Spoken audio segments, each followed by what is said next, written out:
Hvad er den europæiske centralbank og eurosystemet?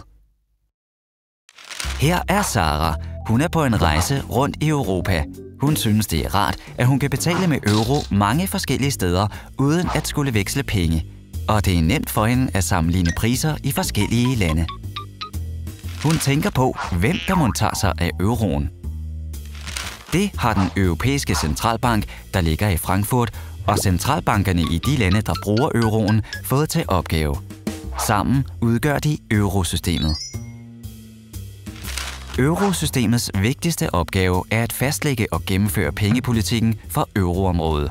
Det vil sige fastholdelse af prisstabilitet, eller med andre ord, at inflationen holdes under, men tæt på 2% på mellemlang sigt. Men hvad har alt dette med Sara at gøre? Høj inflation betyder, at priserne stiger hurtigt. På sigt ville Sara ikke kunne få de samme varer og ydelser for de samme penge. Så eurosystemet arbejder hårdt på at sikre, at priserne forbliver stabile.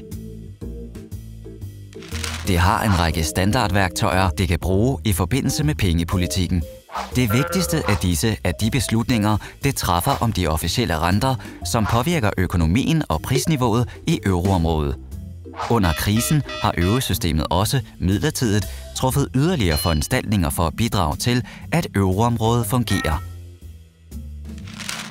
Vigtige beslutninger i eurosystemet træffes af Styrelsesrådet for den Europæiske Centralbank. Det er et organ, som består af alle cheferne for de nationale centralbanker i eurolandene og medlemmerne af den Europæiske Centralbanks direktion. Men Styrelsesrådets medlemmer repræsenterer ikke deres eget land. De afgiver deres stemme som helt uafhængige medlemmer i hele euroområdets interesse. Beslutningerne træffes kollegialt, og medlemmerne har hver én stemme. Så det er ikke den europæiske centralbanks formand alene, der træffer beslutningerne. Eurosystemet har flere andre opgaver, blandt andet at sørge for, at betalingssystemerne fungerer smidigt, så det bliver hurtigere, mere sikkert og nemmere at foretage kontantløse betalinger i euro i hele Europa, besidde og forvalte officielle reserver i udenlandsk valuta og andre aktiver, og indsamle og udarbejde en lang række statistikker. Den europæiske centralbank er også ansvarlig for at bemyndige udstedelsen af eurosedler, hvoraf nogle er endt i Saras lomme.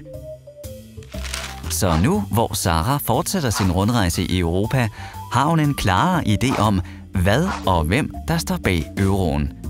Og hun kan bedre forstå, hvilken betydning den europæiske centralbank og de nationale centralbanker har for folk i euroområdet, uanset hvor de bor, studerer, rejser eller arbejder.